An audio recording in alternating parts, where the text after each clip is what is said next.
पेशे से chartered accountant और commerce graduate NM college Mumbai से वैभव सांघवी साहब हमारे साथ कार्यक्रम में हो रहे हैं शामिल। को सीईओ हैं वो एवेंडस ऑल्टरनेटिव स्ट्रेटेजीज एलएलपी के। 17 साल से ज्यादा का लंबा गहरा अनुभव उनका हेज फंड्स का रहा है। एचडीएफसी बैंक की इक्विटीज और प्राइवेट बैंकिंग टीम का हिस्सा रहे हैं। 3 साल तक उन्होंने डीएसपी मेरिल लिंच ग्रुप के साथ भी कामकाज किया है।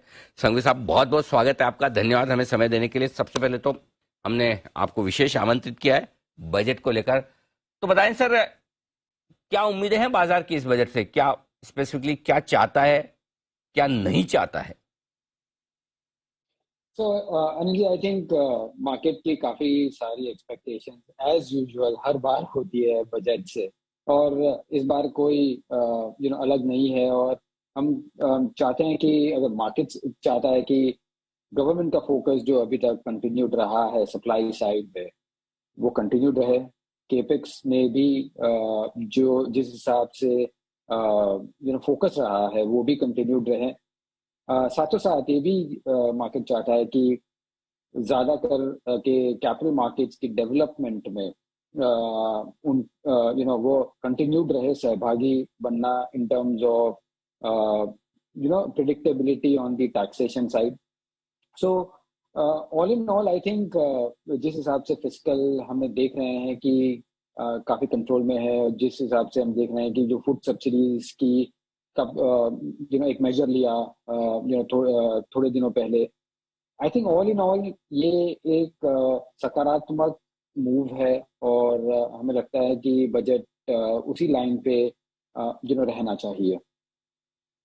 चलिए, तो ये आपके लिए बजट से उम्मीदें लेकर चल सकते हैं आप बाजार के लिहाज से। सर, दूसरा, बजट के साथ साथ जो बड़ा फैक्टर है भारतीय बाजारों के लिए वो ग्लोबल मार्केट्स का।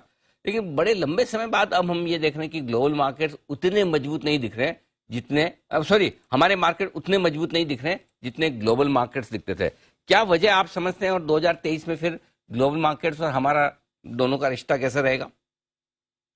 आई थिंक अनिल जी, ये एक बहुत ही इम्पोर्टेंट पहलू है, क्योंकि साल 2022 में अगर हम देखें तो India on a relative basis काफी आउट परफॉर्म किया है इमर्जिंग मार्केट्स और डेवलप मार्केट्स में। हम पहले 15 दिन अगर जनवरी 2023 के देखें तो जिस हिसाब से मार्केट्स ग्लोबल मार्केट्स स्टडी हैं, और जिस हिसाब से चाइना रीओपन हो रहा है, काफी एलोकेशन, जो एक्टिव एलोकेशन हम कहें, वो इंडिया से थोड़े शिफ्ट हो रहे हैं चाइना की तरफ। At the same time, because कि चाइना ओपन अप हो रहा है, आप पैसिव इनफ्लो भी देख रहे हैं emerging markets on overall basis पे भी।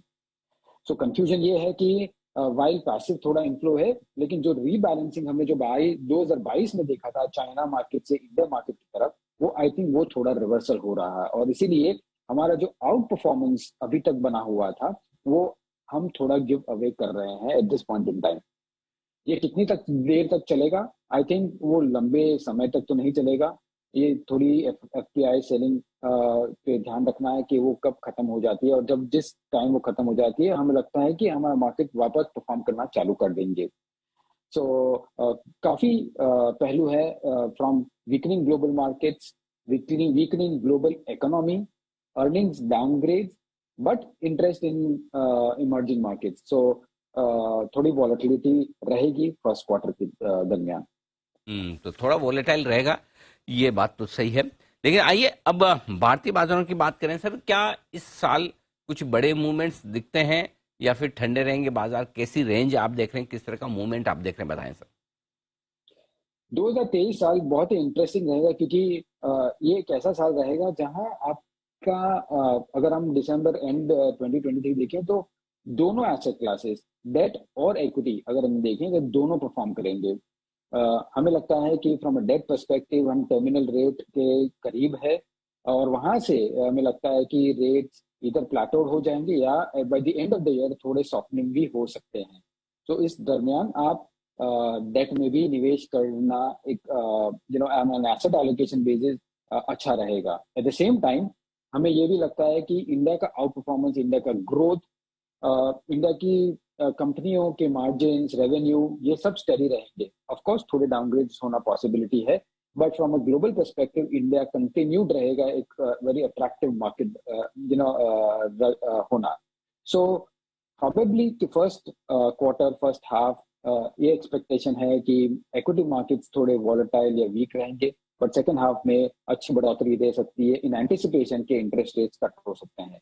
सो all in all midst volatility दोनों एसेट क्लास ठीक करेंगे by the end of the year 2023 अगर हम देखें तो। चलिए, अच्छी इंटरेस्टिंग बात आपने बताई कि पैसा दोनों ही जगह बनेगा। आमतौर पर फिक्स इनकम और इक्विटी दोनों में एक साथ पैसा बनना मुश्किल होता है, लेकिन 2023 का साल ऐसा होगा जहां आपने अगर ढंग से निवेश किया तो पैसे दोनों जगह बनेंगे। अब बताएं सर, ऐसे में इक्विटी में निवेश कहाँ करना है? क्या कुछ अच्छा दिखता है आपको भारतीय बाजारों में?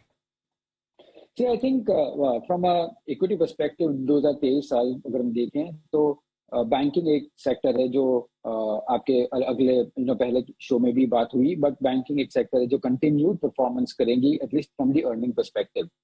बैलेंस शीट तो डेफिनेटली अच्छी है, बट फिलहाल की वीकनेस, जो शॉर्टर टर्म वीकनेस जो है, वो खास करके एफपीआई सेलिंग के कारण है। जिस दिन वो बंद हो जाती है, आई थिंक बैंकिंग एक सेक्टर जो शार्प रिबाउंड भी दे सकती है। सो हमें बैंकिंग अच्छे वैल्यूएशंस पे ठीक लगते हैं। साथों साथ जिस हिसाब की गवर्नमेंट की फोकस है इन टर्म्स ऑफ द केपेक्स, हमें इंडस्ट्रियल्स भी एक सेगमेंट है जो कंटिन्यूड काफी टाइम से हम बोल रहे हैं, बट ये एक सेगमेंट है हमें कंटिन्यूड अच्छा लगता है।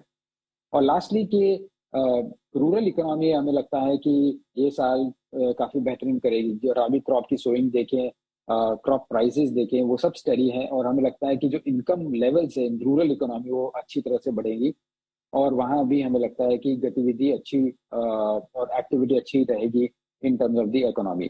सो ये सभी sector apart from the renewables जो मल्टी डेकेड अपॉर्चुनिटी है, ये हमें सेक्टर्स लगते हैं अच्छे लगते हैं from an equity market perspective. ये है इंटरेस्टिंग चीजें आपके लिए जहां निवेश करने के मौके बन सकते हैं। थीम बैंकिंग है, जो दोनों ही private sector public sector bank हो सकते हैं, इंडस्ट्रियल हो सकते हैं, ये रूरल थीम है, यहाँ पर अच्छा पैसा बन सकता है। कहीं कोई सावधानी की जरूरत सर? हमें लगता है कि from a global driven sectors जो भी है, ऐसा माहौल है जहाँ की ग्लोबल ग्रोथ वीकन हो रहा है। सो जो भी सेक्टर्स एक्सपोज है ग्लोबल ग्रोथ के हिसाब से, जैसे कि कमोडिटीज है, जैसे कि आईटी सेक्टर है, और हमें लगता है कि फ्रॉम अ डोमेस्टिक पर्सपेक्टिव थोड़ी एनबीएफसीज है, ये अंडर परफॉर्मर रह सकती है गोइंग फॉरवर्ड। सो ये सेक्टर्स में हम इतने बुलिश नहीं है। तो ये थोड़े से आईटी और मेटल अंतर्राष्ट्रीय बाजारों से जुड़ी जो थीम्स है, वहाँ हल्की फुल्की सावधानी की है आपको जरूरत। वैभव सर, बहुत बहुत धन्यवाद आपका समय देने के लिए और हमारे दर्शकों से बातचीत करने के लिए। Thank you. बजट के लिहाज से भी और पूरे 2023 का आउटलुक के लिहाज से भी धन्यवाद सर।